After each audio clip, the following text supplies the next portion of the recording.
Senhor Presidente, senhoras e senhores deputados, o Covid trouxe muitas restrições aos direitos dos nossos concidadãos.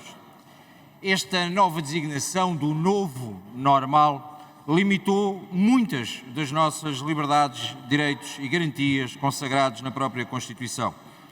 Não queremos, no entanto, deixar de passar o dia para que nunca se esqueçam que o único partido que interpôs uma providência cautelar para evitar que os direitos e garantias dos cidadãos fossem garantidos foi o Chega, quando tentou, durante o período de Covid, impedir que limitassem a circulação entre concelhos. O Partido Socialista, durante o período de pandemia, impôs a regra do novo normal e veio, ao longo deste período, desumanizando a administração pública. Aliás, no programa de governo desta legislatura, vinha claro a expressão do envelhecimento da administração pública. E percebemos a partir dali o posicionamento claro que o Partido Socialista queria trazer ao longo desta legislatura.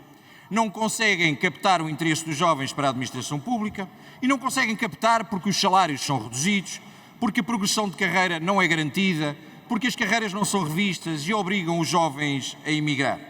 Então, qual é a solução?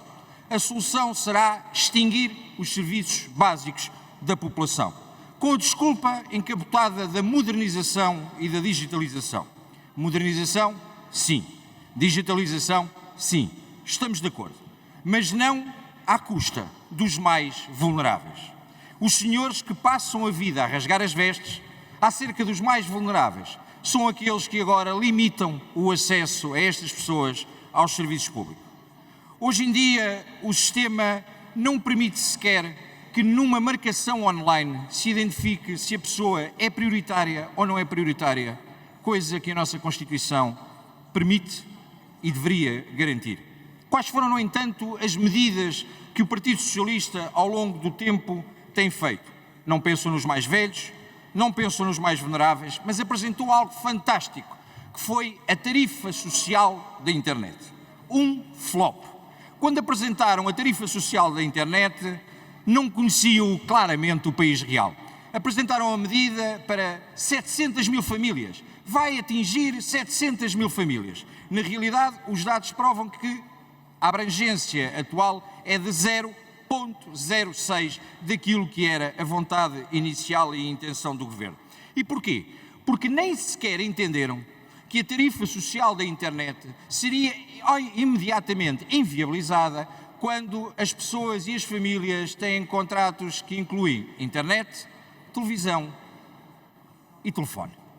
E que tinham programas de fidelização, ou seja, estamos a falar de mais de 90% da população. Logo, a tarifa social da internet seria um flop, claro, e nunca teria qualquer resultado. Esquecem-se também do interior, onde tantas vezes não existe sequer internet.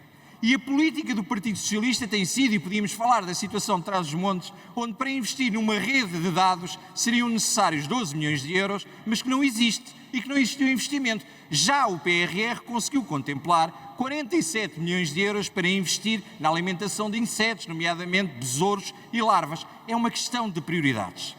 E a administração pública fica sempre para trás. O nosso projeto é claro. Pelo menos aqueles que têm a garantia de ser prioritários têm que ter acesso presencial aos serviços. Não podemos continuar com esta inconstitucionalidade. Os senhores não podem limitar, da forma como estão a limitar, o acesso ao serviço. Mas percebemos claramente que o que querem reduzir são os serviços públicos, eventualmente limitando a intervenção por parte daqueles que são os agentes da administração pública, que são os trabalhadores e que são os funcionários. Por vós, acabavam com grande parte das carreiras. Reduziam assim. E eu gostava de ver, olhando para as galerias, vejo muitos jovens, mas vejo gente mais velha. Como é que os mais velhos, com iliteracia digital, com dificuldade de acesso a dados, com falta de conhecimento, como é que vão fazer toda a sua vida sem ter acesso presencial numa série de medidas? E vocês querem continuar a achar que um dia, quem sabe, teremos uma consulta médica por TikTok ou teremos então uma dúvida e esclarecimento que seja para ter, fazemos através do ChatGPT. O Sr. Secretário de Estado tem tido o próprio nome de Campo Largo, esquece certamente que não é preciso uma banda tão larga daquilo que pretende fazer na digitalização e que tem que ser mais concreto e não podemos esquecer os mais vulneráveis.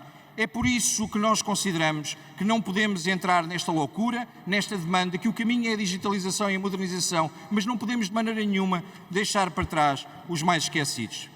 Sabem que há poucos dias o Sr. Presidente da Assembleia da República dizia que em determinados assuntos deveríamos fazer como Buda fez quando contemplou uma planta.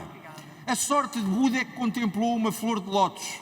Nós em Portugal a única coisa que conseguimos contemplar ao longo dos últimos 50 anos e que este ano conseguimos contemplar, a única planta que contemplamos são 120 rosas.